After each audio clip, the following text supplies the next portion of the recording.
நெல்லை மாவட்டம் விக்கிரமசிங்கபுரம் அருகே மதுபோதையில் காரை வேகமாக ஓட்டி வந்த நபர் சாலையோரம் இருசக்கர வாகனத்தில் நின்று கொண்டிருந்த இருவர் மீது மோதி தூக்கி வீசிவிட்டு நிற்காமல் சென்ற விபத்தின் சிசிடிவி காட்சியானது வெளியாகியிருக்கிறது.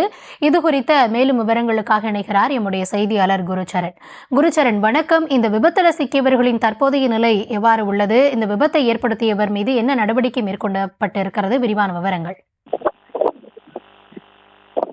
வணக்கம்.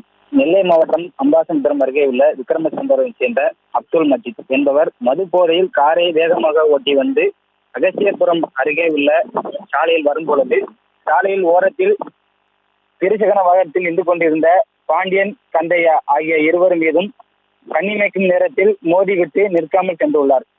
இந்த விபத்தை நேரில் பார்த்தவர்கள் உடனடியாக விபத்தில் சிக்கிய இருவரையும் மீட்டு அருகில் உள்ள தனியார் மருத்துவமனையில் அனுமதிக்கப்பட்டுள்ளனர். நெஞ்சை பதற வைக்கும் இந்த சிசிடிவி காட்சி தற்பொழுது சமூக வலைதளத்தில் வைரலாக பரவுகிறது. மேலும் இந்த கோர விபத்து குறித்து விக்கிரமசிங்கபுரம் போலீசார் அப்துல் மஜீத் மீது வழக்கு பதிவு செய்து கைது செய்துள்ளது குறிப்பிடத்தக்கது.